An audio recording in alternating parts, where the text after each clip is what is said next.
முருங்கைக்கீரை சூப் வந்து உடம்புக்கு ரொம்ப நல்லது. அது எங்கள் பாட்டியம்மா ஸ்டைலில் டேஸ்ட்டாகவும் சூப்பராகவும் எப்படி செய்யலான்னு பார்க்கலாம் வாங்க. கடாயில் 1 ஸ்பூன் மிளகு, 1 ஸ்பூன் சீரகம், 1 ஸ்பூன் தனியா சேர்த்து லோ ஃப்ளேமில் நல்லா வறுத்து எடுத்துக்கலாம். ஆற வச்சு மிக்ஸி ஜாரில் பொடி பண்ணி எடுத்து வச்சுக்கலாம். 2 கப் முருங்கைக்கீரை, 1 வெங்காயம், 1 தக்காளி, 5 பல் பூண்டு.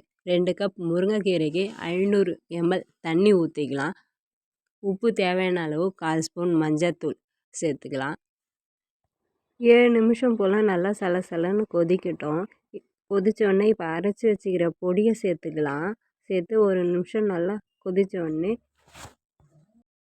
கேஸ் ஆஃப் பண்ணிவிட்டு மூடி போட்டு 10 நிமிஷம் அப்படியே விட்டுடலாம். சூப் அப்படியேவும் குடிக்கலாம். இன்னும் கொஞ்சம் டேஸ்ட் ஆகிறதுக்கு ஒரு பேனில் எண்ணெய் ஊற்றிக்கலாம். 10 பல் பூண்டு இடித்து சேர்த்துக்கலாம். வெங்காயம் கட் பண்ணி சேர்த்துக்கலாம். நல்லா லோ ஃப்ளேம்லேயே ப்ரௌன் கலரில் வர வரைக்கும் வெங்காயத்தை வதக்கி எடுத்துக்கலாம். இந்த அளவுக்கு வதங்கினோடனே இப்போது சூப்பு வடிகட்டி எடுத்துக்கலாம். வறுத்து வச்சுக்கிற வெங்காயம் சேர்த்து சூப் குடிக்கலாம். டேஸ்ட்டாகவும் சூப்பராக இருக்கும். நீங்களும் ஒரு முறை ட்ரை பண்ணி பாருங்கள். பாய்.